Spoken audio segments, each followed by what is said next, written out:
Doctor Babasaheb आंबेडकरांचा, अण्णाभाऊ साठ्यांचा, छत्रपती शिवाजी महाराजांचा, लोकशाहीर अण्णाभाऊ साठ्यांचा जय असो, डॉक्टर बाबासाहेब आंबेडकरांचा जय असो, छत्रपती शिवाजी महाराजांचा जय असो. आणि राधाजी शेळके साहेब संस्थापकांचे शिरोजी साडे क्रांती सेना महाराष्ट्र यांच्या मार्गदर्शनाखाली जिल्हाधिकारी लाकडाच्या स्तरावर चालू केलेले. याचा विषय असा आहे, अनुष्का पाटोळे लातूर जिल्ह्यातील टाका या गावची मुलगी नवोदय विद्यालय लातूरला शिकायला होती. मुलगी त्या ठिकाणी त्या मुलीला शिक्षक लोकांनी मुलीला जबर मारहाण करून तिला मारून टाकलं आणि तिला स्वतः फाशी घेतली म्हणून असा बनाव केला आणि तिला खिडकीला बांधण्यात आलं.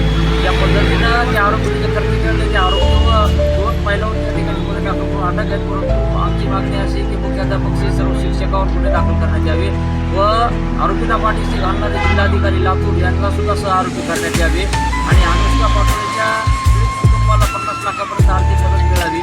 त्यांच्या कुटुंबातील एका सदस्य शासकीय सेवेत समाविष्ट करण्यात यावे आणि हे प्रकरण फास्ट ट्रॅकमध्ये चालवण्यात यावे आणि या प्रकरणाचा तपास CBI मार्फत करण्यात यावा.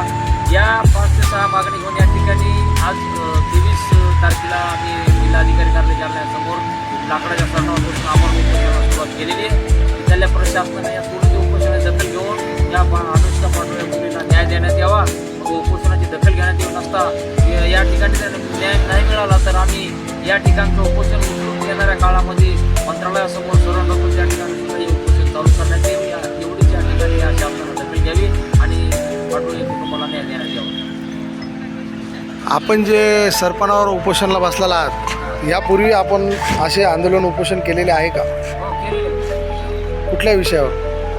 सामाजिक मागण्या संदर्भात बरेच आरक्षणाचा मुद्दा असेल, त्याच्यामध्ये अण्णाभाऊ साठे यांच्या जयंतीच्या दिवशी दारूबंदीचा विषय असेल, छत्रपती शिवाजी महाराज यांच्या जयंती दिवशी दारूचा विषय असेल, ते बंद करण्यासाठी आरक्षणाचा विषय, बार्टीचा विषय, या संदर्भात वेळोवेळी आंदोलन उपोषण या संघटनेच्या माध्यमातून आमच्या संस्थापक अध्यक्ष माननीय राधाजी शेळके साहेब यांच्या नेतृत्वाखाली चालूच असते महाराष्ट्रात.